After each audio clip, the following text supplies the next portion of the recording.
It's those games where you want most to play well. Maybe there's somebody coming to watch you play and you really want to impress them, and you try so hard to play perfectly that you end up playing sort of tight and hesitant and afraid to make any mistakes. And so you kind of fade into the background, afraid to assert yourself on the game. If you are trying to get your teammates to pass you the ball and you want more touches, and so you're kind of ball chasing and calling out for the ball constantly, well, that's going to make your teammates resist giving it to you and not really want to give you touches because you're trying too hard. This is, again, how the law of reverse effort plays out during games. I experienced this most for myself when I had a certain number of points I wanted to score in a game. I'd go in with this goal and I'd have it broken down by quarter. Let's say I needed or wanted rather 20 points that game. That's 5 points a quarter. And I'd see those minutes ticking by and I'd think to myself like, oh, I'm behind schedule. I need to get my 5 points this quarter somehow. And I'd get more and more uptight and more frustrated and stuck in my head and try harder and harder psychologically the more those minutes ticked by. And so it was the games that I needed to score a certain number of points that I ended up failing at that goal, and usually, scoring below my average even. And so how do we get out of this trap? How do we stop trying so hard during games, and for that matter, in our daily life? Well, there's 2 points of confusion here that a lot of players fall into, and these are sticking points that we need to get out of the way right up front. When I say trying, what I'm referring to is the psychological tension that we hold around needing things to go a certain way. That's what I mean by trying. It's not literally our physical exertion. Of course, there's physical energy that we apply to the game. That should go without saying. The goal here, and one of my teachers put this beautifully, he said, intention without tension, meaning we are physically giving effort, but we're relaxed in that effort. That's the goal. If you think of sprinting or jumping, if you're really uptight and rigid as you're jumping, you're muscling your jump, you're not going to jump all that high. It's an elastic, relaxed response that helps us express explosive power the best. So this is what I mean here. It's, once again, not a lack of physical effort. It's a lack of psychological tension that we're aiming for. In other words, we're aiming to be in a relaxed, effortless state in the flow of the game. Yes, exerting physical energy, but not in an uptight way. This becomes even more confusing, and the second point of confusion is that we can't try not to try. That's still trying. This is if I say to you, obvious example, you've all heard it before, I'm sure. Don't think of a pink elephant. What are you thinking of? Well, the pink elephant. And so in the same way, if I say, stop trying so hard, suddenly we try not to try, and that's just a double bind. We're trying double. So how do we do this? How can we get out of this trap of reverse effort and just naturally sink into, once again, that relaxed, effortless flow of the game? Well, step one, and the most obvious one, is not to try to do this through our thoughts and through our mind, but actually relax the physical body. Going back to that quote from a teacher of mine, he said, intention without tension. We intend to exert ourselves on the game, but not with tension. Literally relaxing the physical body will relax the mind inherently. And I've spoken about this many times here. One of the core principles of the deep game is what we call the body-mind mirror. If you have tension in the mind, it will be reflected and mirrored in the body, because the mind and the nervous system are essentially one thing. So tension in the mind equals tension in the body. Relax the body, and in the same way, you relax the mind. So it's reflecting. They're reflecting each other. First thing to do is relax the physical body, and not going slack. Of course, we don't just go limp. We're holding the body with good posture. We're full, but we're relaxed and open. You could think of this if you're dancing. Well, of course, if you're thinking through all of the moves of the dance and wanting to do it exactly perfectly, well, you're not going to come across all that fluid. It's only when you relax. It's not that your body's just gone limp, but you're relaxed and fluid. We want the body almost like water. So Step one is to actually just simply relax the physical body. And I'll invite you right now, check in with your body and see where you're holding it.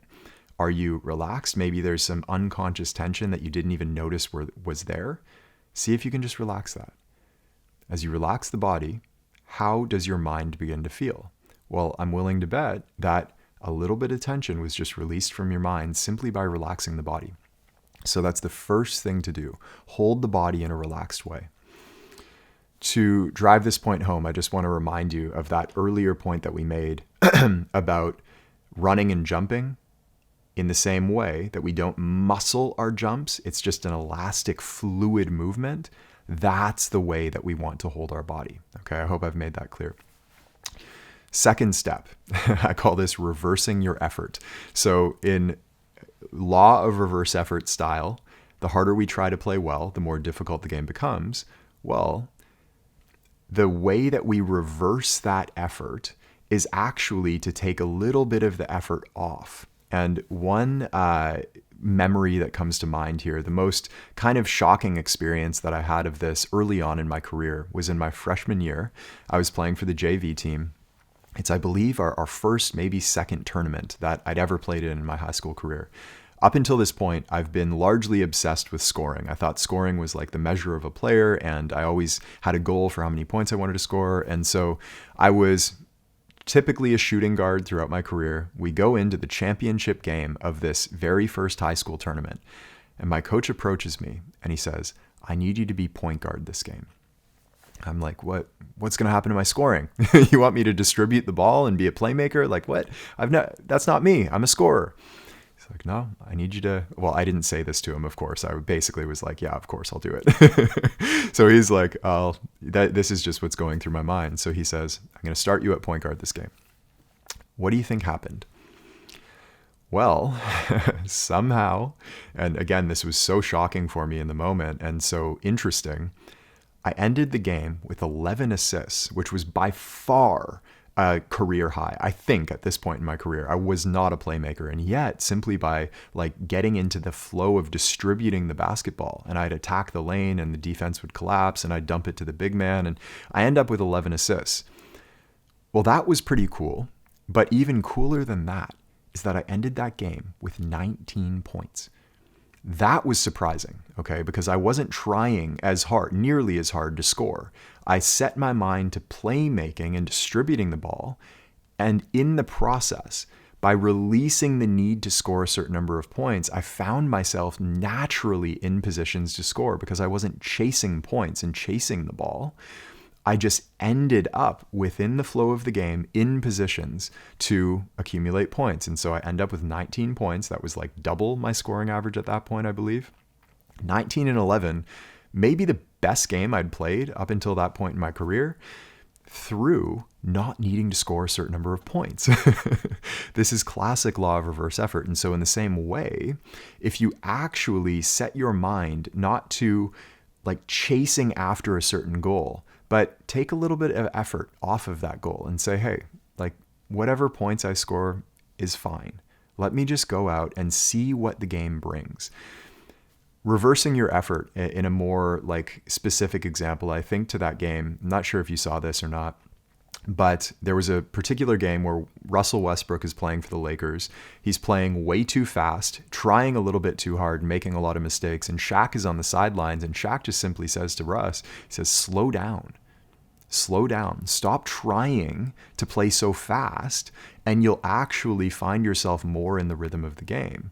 And so if you find yourself playing too fast, just slow down. If you find yourself chasing points, focus on distributing the ball. What's the opposite of the direction that you're trying too hard in? Go in that direction. There's one of my favorite examples of this comes from the UFC. There was a interim title fight between Justin Gaethje and Tony Ferguson. And again, I'm a big UFC fan, but I always say if you're not a UFC fan, the point is still the same. So Gaethje and Tony Ferguson, round one, Gaethje is just throwing these wild haymakers, swinging for the fences, trying to knock Tony out. In between rounds, his trainer, Trevor Whitman, one of my favorite guys in all of martial arts, genius.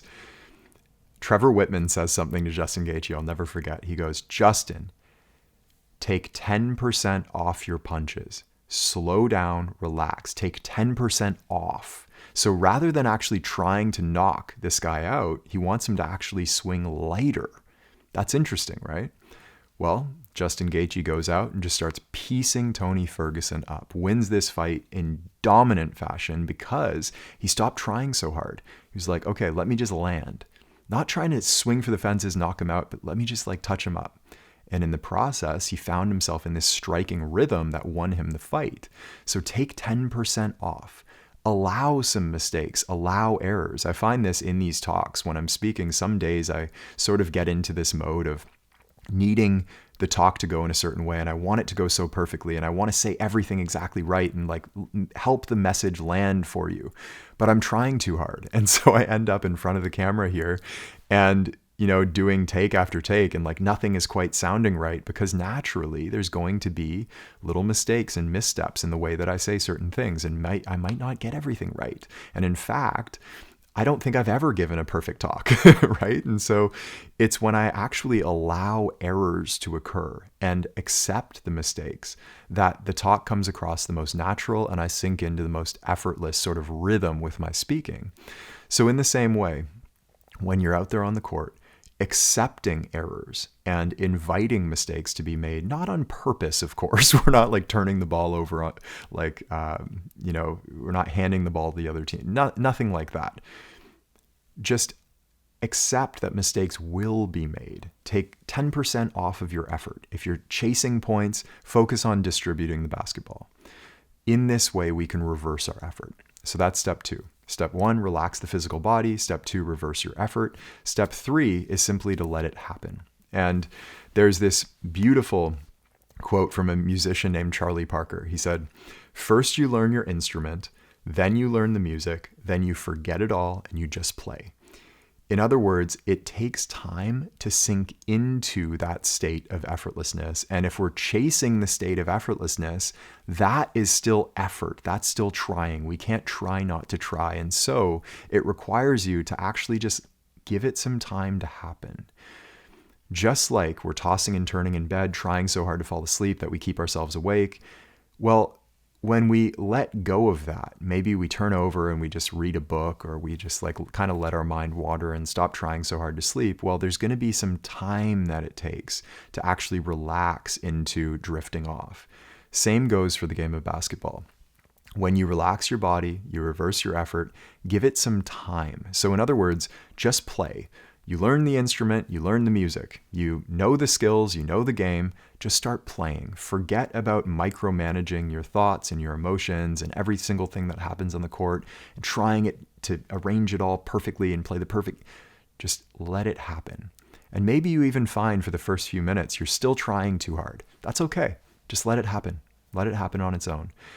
In the same way that maybe you've been at a dance before, and the first few minutes, 10, 20 minutes, whatever, half an hour, you're kind of uptight. You're not really feeling like the rhythm of the music. You look around and whoever else is in that room is like letting go and dancing and everybody's having a great time and you're kind of stuck in your head. Well, if you force yourself to like mechanically do all these dance moves, but you're not really feeling it, it comes across as, again, forced. Well, give yourself time to relax into the rhythm. Maybe you just like move your body just a little bit, and then you move it a little bit more, and you allow yourself to naturally sink into it. Once again, the same goes for basketball. Give yourself time to sink into it. So I hope that's clear here. Step number 1, relax the physical body. Intention without tension. Step number 2, reverse your effort. Take 10% off your punches, so to speak. Stop chasing points and distribute the ball. Step number 3, give it time to sink into it. Allow it to happen. And one really cool exercise that I've given to so many players now, this is my prescription for those who find themselves trying too hard too often, freestyle dribbling.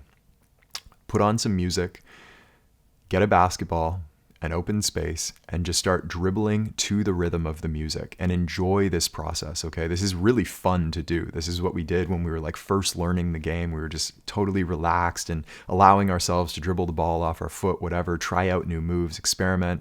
Put on your favorite music for 10, 15 minutes or however long feels good to you, and just get into the rhythm of dribbling the ball to that music. Well, what you'll find inevitably is that maybe if you're trying to get into the rhythm, you'll have a direct experience of, oh no, that's not it. I'm still trying too hard. But after, a few minutes, 5 minutes, maybe you sink into it right away, you'll find, oh, I'm actually doing it. I'm in the rhythm of the music. I'm dribbling freestyle without really thinking about it. It's just happening. That's the state we're in at our best.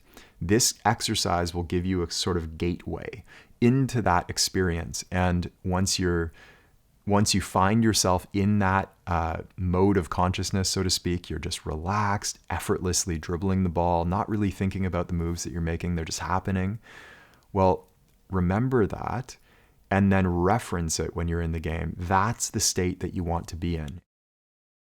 Hey, it's Taylor. I hope you enjoyed this clip. And if you'd like to watch the full-length talk, we'll have the title and or link for you in the description so that you can check it out there. And as always, if you'd like to go even deeper, the best place to do that is in our free masterclass over at deepgame.com, which I believe will be the most powerful hour of basketball learning of your life. I hope we see you there.